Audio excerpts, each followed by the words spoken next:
The bad news is these things always end, and the better they get, the worse they get when they end.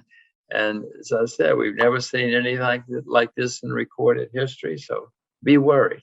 Nearly every government, every central bank in the world has been printing huge amounts of money and borrowing and spending huge amounts of money. It's never happened like this in the history of the world. Never in recorded history have we seen so much excess. I'll call it excess.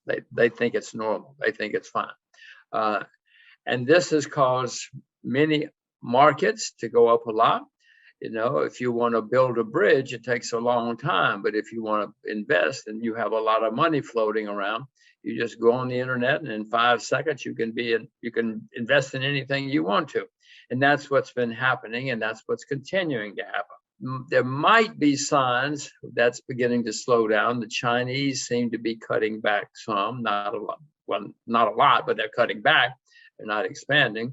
Other countries say they're cutting back, and the U.S. says, "Oh, maybe we should cut back someday." But in the meantime, there's gigantic amounts of money floating around. It's going into markets. It's going into the real economy as well. It's artificial. If you see some of the things that the shipping business is just unbelievably hot right now because there's so much money floating around. The bad news is these things always end, and the better they get, the worse they get when they end.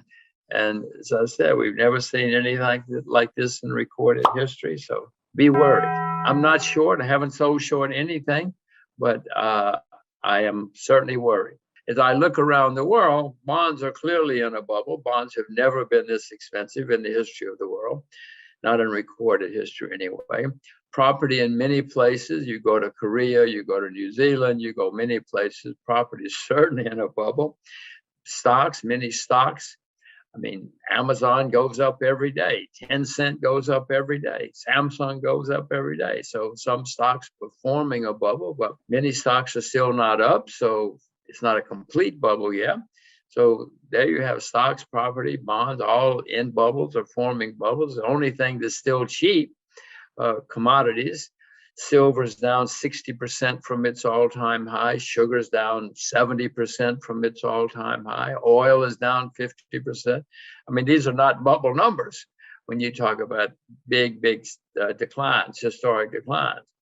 But with all the money being printed, the asset class in the world that I prefer at the moment would be commodities because they're cheap when everything else is booming. I do own stocks. I do own stocks in places like China, Russia, Japan, other places. But I'm not rushing out to buy unless I find something really good. I'm not short. I know it's going to end badly. If something comes along that's good, I'll buy it. But I know this is going to end very, very, very badly. To repeat, the better it gets, the worse it's going to get when it comes to an end. I would suspect that when it ends, we're going to have the worst bear market in my lifetime. In 2008, we had a big bear market problem because of too much debt. Since 2008, the debt everywhere skyrocketed, unbelievable. Even China has debt now. China didn't have debt 20 years ago, 15 years ago, but even China has a lot of debt now. Who's going to save us?